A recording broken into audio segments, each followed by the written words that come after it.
जय हिंद, वंदे मातरम। स्वागत है आप सभी का जीएस विद आंसू पर। आज की यह वन शॉट की वीडियो बीपीएससी एग्जाम पर भारी पड़ने वाली वीडियो है, क्योंकि वन शॉट पर 50 ऐसे महत्वपूर्ण प्रश्न कर लेते हैं तो एग्जाम क्लियर हो जाएगा। 50 प्रश्न आप सभी भाई और बहनों के नाम, और पहले एक लाइक जरूर कर दीजिएगा। चलिए शुरू करते हैं। पहला प्रश्न है, राग का टीला निम्नलिखित में से किस नपाषाणिक स्थल से संबंधित है? इंपॉर्टेंट प्रश्न है। तो दोस्तों, राग का टीला संबंधित है संगनकल्लू नपाषाणिक स्थल से, ऑप्शन नंबर बी। अगला प्रश्न है, सूरा की आहुति का संबंध है? सूरा की आहुति का संबंध है सोत्रामणि से, ऑप्शन नंबर डी। अगला प्रश्न देखते हैं, सिंधु घाटी सभ्यता में अधिकतर मोहरें किस पदार्थ से निर्मित की गई थी? तो दोस्तों, वह पदार्थ थी सेलखड़ी पत्थर, ऑप्शन नंबर ए।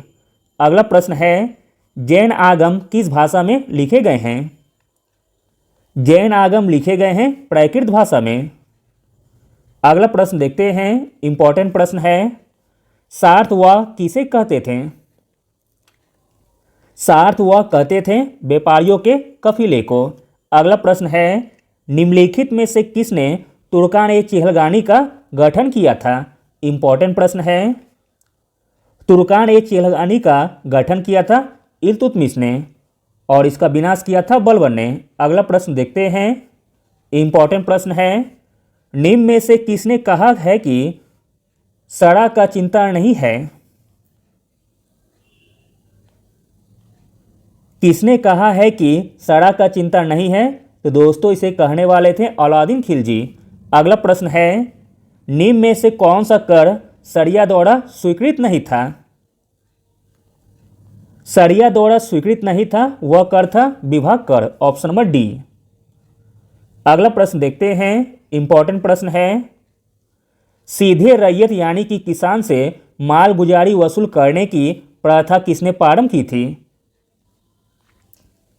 किसानों से माल गुजारी वसूल करने की प्रथा प्रारंभ की थी शेरशाह सूरी ने। अगला प्रश्न देखते हैं, इंपॉर्टेंट प्रश्न है, दो अस्पा सी अस्पा प्रथा किसने शुरू की थी? दो अस्पा सी अस्पा प्रथा शुरू की थी जहांगीर ने। अगला प्रश्न देखते हैं, पुर्तगालियों के विरुद्ध अंग्रेजों की सफलता में निम्नलिखित में से कौन सा कारण नहीं था? इंपॉर्टेंट प्रश्न है। पुर्तगालियों के विरुद्ध अंग्रेजों की सफलता का जो कारण नहीं था, वह था ऑप्शन नंबर डी, मुगलों एवं अंग्रेजों के पारंपरिक संबंध, ऑप्शन नंबर डी। अगला प्रश्न देखते हैं, रणजीत सिंह का वित्त मंत्री कौन था? रणजीत सिंह का वित्त मंत्री था दीनानाथ, ऑप्शन नंबर बी। अगला प्रश्न है, सिराजुद्दौला लॉर्ड क्लाइव द्वारा किस युद्ध में परास्त हुआ? तो दोस्तों, वह युद्ध था प्लासी का युद्ध, ऑप्शन नंबर ए। अगला प्रश्न देखते हैं, मोस्ट इंपॉर्टेंट प्रश्न है, गोद प्रथा निषेध का सिद्धांत किस पर लागू किया गया? गोद प्रथा निषेध का सिद्धांत लागू किया गया सिर्फ हिंदू राज्यों पर। अगला प्रश्न देखते हैं, मोस्ट इंपॉर्टेंट प्रश्न है और कई बार पूछा गया है एग्जाम में, निम्नलिखित में से कौन दादा भाई नौरोजी के उस सारण सिद्धांत यानी कि ड्रेन थ्योरी में विश्वास नहीं करता था? ड्रेन थ्योरी में विश्वास नहीं करता था sir Syed Ahmad Khan, option number D. अगला प्रश्न देखते हैं, निम्नलिखित में से कौन सा वक्तव्य सही नहीं है? जो वक्तव्य सही नहीं है वह है ऑप्शन नंबर सी, नाना साहेब को फांसी पर चढ़ाया गया, जो कि गलत दिया गया है। बाकी तीनों सही दिए गए हैं। नाना साहेब ने कानपुर में विद्रोह का नेतृत्व किया था। नाना साहेब के सहयोगी तात्या टोपे थे। नाना साहेब पेशवा बाजीराव द्वितीय के दत्तक पुत्र थे। अगला प्रश्न है, 1831 का कोल विद्रोह किस क्षेत्र में हुआ था? 1831 का कोल विद्रोह हुआ था छोटा नागपुर में। अगला प्रश्न देखते हैं, इंपॉर्टेंट प्रश्न है, किस घटना ने हिंदू मुस्लिम सांप्रदायिकता की आग में चिंगारी का काम किया? तो दोस्तों, वह घटना थी मोपला विद्रोह, ऑप्शन नंबर डी। अगला प्रश्न है, निम्न में से किसे राम मोहन राय के धार्मिक या सामाजिक विचारों के विरोध में प्रारंभ किया गया? आंसर है ऑप्शन नंबर बी, समाचार चंद्रिका। राजा राम मोहन राय के धार्मिक या सामाजिक विचारों के विरोध में प्रारंभ किया गया था समाचार चंद्रिका। अगला प्रश्न देखते हैं, इंपॉर्टेंट प्रश्न है।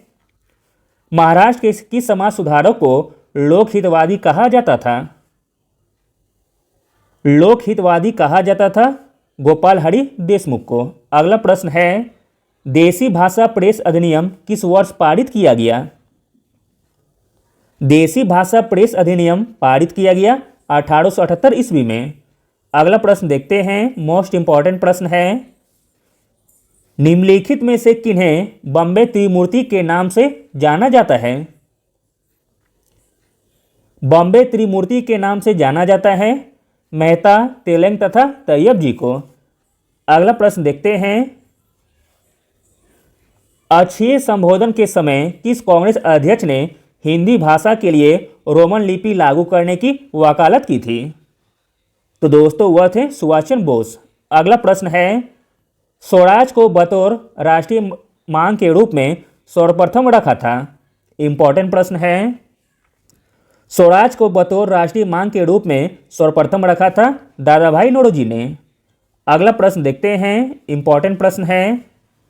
सुभाष चंद्र बोस पट्टाभी सीतारमैया को पराजित करके भारतीय राष्ट्रीय कांग्रेस के अध्यक्ष कब बने थे? सुभाष चंद्र बोस पट्टाभी सीतारमैया को पराजित करके भारतीय राष्ट्रीय कांग्रेस के अध्यक्ष बने थे त्रिपुरी अधिवेशन 1939 में। अगला प्रश्न देखते हैं, मोस्ट इंपॉर्टेंट प्रश्न है। ब्रिटिश पत्रकार H.W. नेविंसन जुड़े थे? ब्रिटिश पत्रकार H.W. नेविंसन जुड़े थे स्वदेशी आंदोलन से। अगला प्रश्न देखते हैं, इंपॉर्टेंट प्रश्न है। वह कौन तिथि थी जब मुस्लिम लीग ने पाकिस्तान दिवस मनाया था? तो दोस्तों वह तारीख था 23 मार्च 1943 का। अगला प्रश्न है, महात्मा गांधी द्वारा दक्षिण अफ्रीका में प्रकाशित समाचार पत्र का नाम क्या था? आंसर है option number A, the Indian opinion. अगला प्रश्न देखते हैं, M.K. गांधी समर्थक थे? महात्मा गांधी समर्थक थे दार्शनिक अराजकतावाद के। Option number D. अगला प्रश्न है, गांधी जी ने राजनीति का जो प्रतिमान प्रस्तुत किया है निम्न में से कौन सी विशेषता उसमें नहीं है? तो दोस्तों जो विशेषता नहीं है वह है सत्ता। Option number D.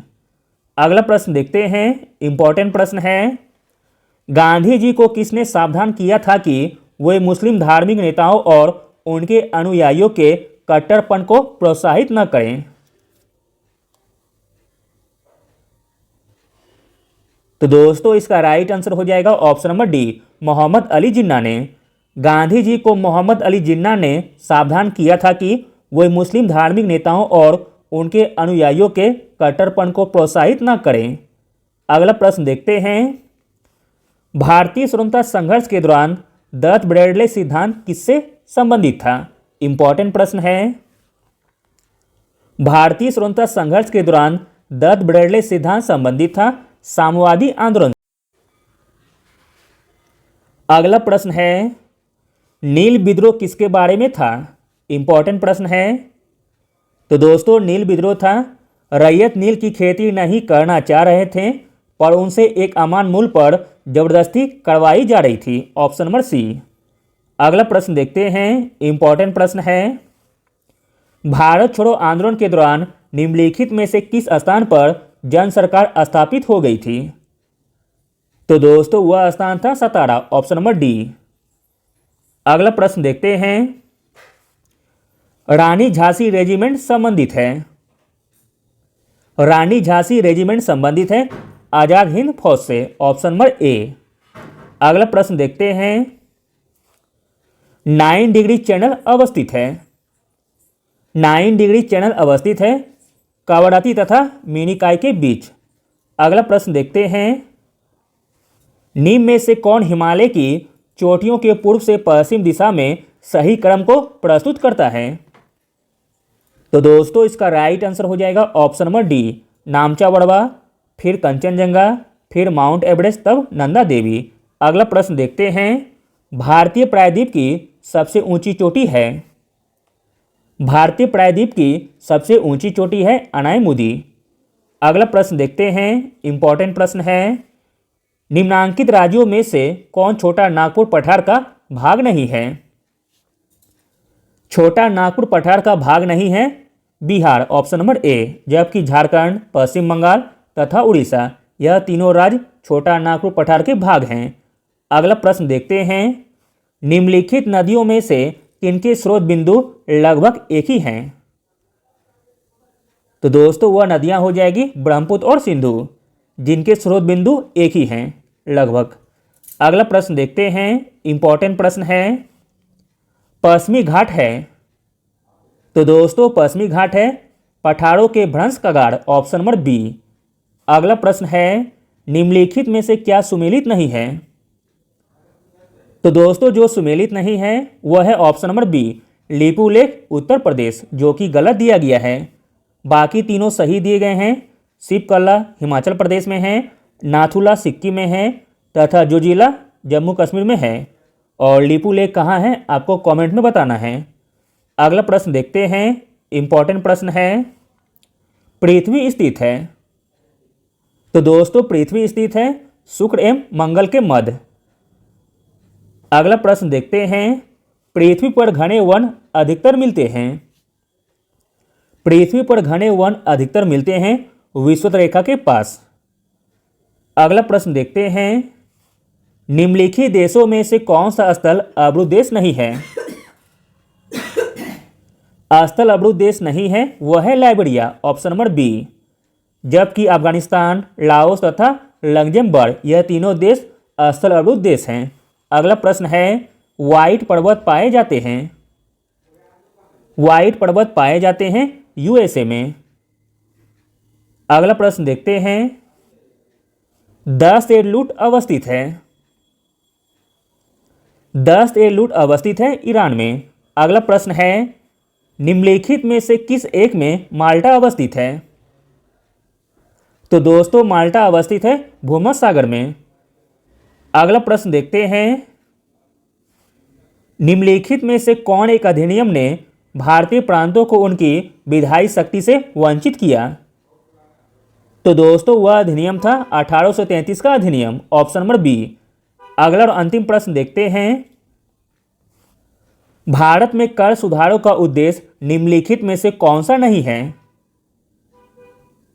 भारत में कर सुधारों का उद्देश्य जो नहीं है वह है कुल कर राजस्व में अप्रत्यक्ष करों के हिस्से में वृद्धि करने के उपायों को सुझाना, option number D. Thank you.